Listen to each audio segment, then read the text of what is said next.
A Conselleira do Mar visitou hoxe o novo Centro de Atención Diurna en Boiro para persoas con Alzheimer, un proxecto que combinará a atención especializada e turismo sostible. Esta iniciativa, cofinanciada pola Xunta con fondos europeos, ten como obxectivo mellorar os servizos sociais e dinamizar a economía local. A Xunta de Galicia continúa a impulsar iniciativas clave para o desenvolvemento das comunidades costeiras galegas. Un dos proxectos máis destacados atópase en Boiro, onde se está a construir un novo centro de atención diurna para persoas con Alzheimer e outras demencias.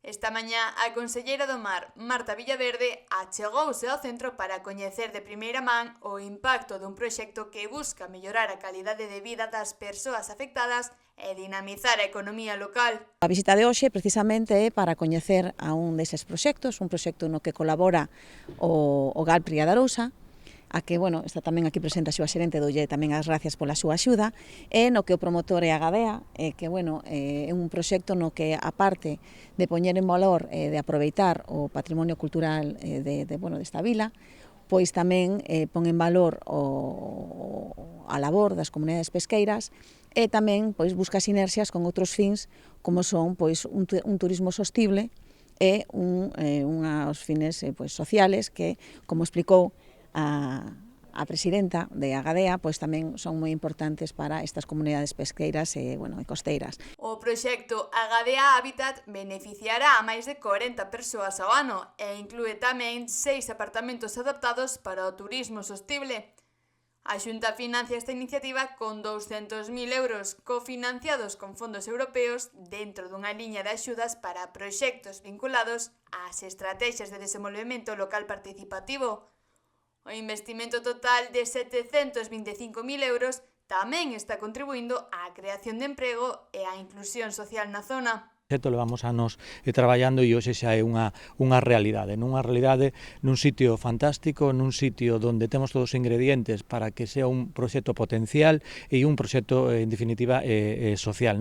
Estamos aquí en Praia Xardín, onde están os colexios CIPs de Praia Xardín e Santa Baia, e temos detrás nosa 3 unidades de vivendas, antiguas vivendas dos mestres, que recuperamos unha vez que entramos no goberno e estamos dando un segundo uso. Aparte desos 3 bloques de edificios temos outro tamén, unha vivenda unifamiliar que tamén é dos mestres que estamos rehabilitando para tema social, e eu creo que este é o proxecto estrella para estas unidades de vivendas que temos aquí, que lle estamos dando un segundo uso e ao mesmo tempo dándolle vida a esta zona que as vivendas están un poquinho degradadas.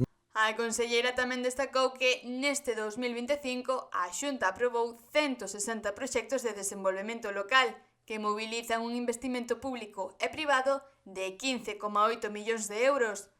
Estes proxectos teñen como obxectivo fortalecer a cohesión social e a diversificación económica nas zonas costeiras de Galicia.